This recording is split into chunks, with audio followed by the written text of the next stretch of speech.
eh bien pour accompagner cette jeunesse à se prendre en main et prendre leurs responsabilités.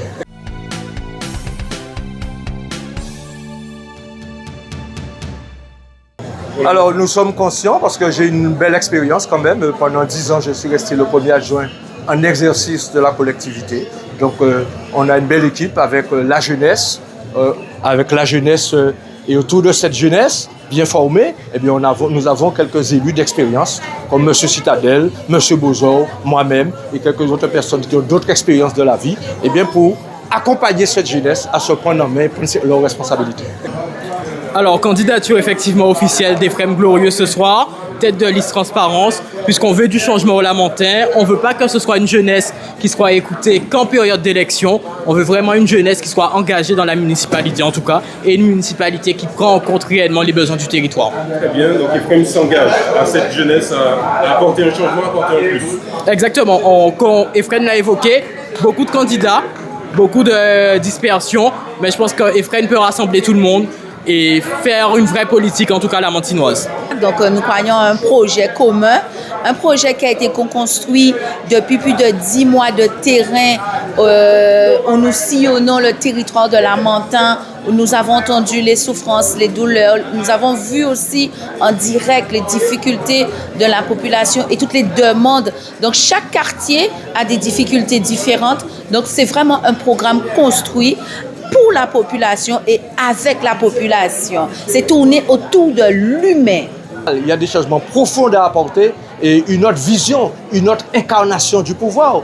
Un pouvoir plus proche de la population, avec cette population pour construire cet avenir qu'on appelle de nos vœux pour demain.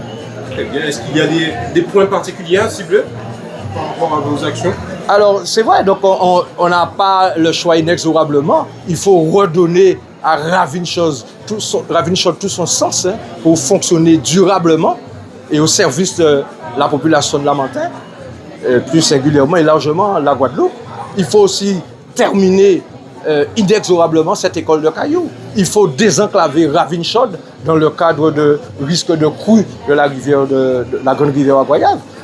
Il faut aussi permettre à ce que la salle des fêtes soit à disposition des familles lamantinoises et aussi des associations.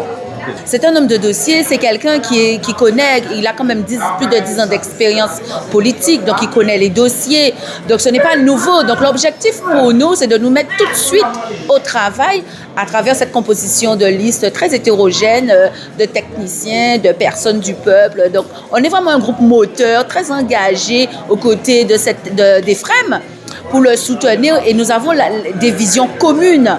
Voilà, et une diversité du territoire, des visions différentes que nous avons mutualisées pour pouvoir porter un projet pour les Lamantinois.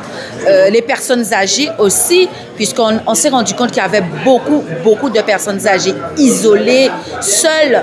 Donc il faut qu'on s'en occupe aussi, et surtout le secteur associatif, car un territoire sans un secteur associatif performant, dynamique, c'est un territoire qui est pauvre. Donc une commune a besoin de développer de la culture, de la cohésion sociale et une diversité d'activités pour les enfants, les plus jeunes. Et puis nous avons aussi à cœur la petite enfance aussi, la cohésion sociale. Tout ça, ce sont des thématiques que nous allons prendre à bras le corps pour développer des mesures et des actions tout de suite. Le 15 mars, j'invite la belle population de Lamentin à soutenir massivement la liste que je conduis, la liste qui s'appelle Transparence. Transparence, c'est pour redonner confiance à la population, en ses politiques et en ses représentants.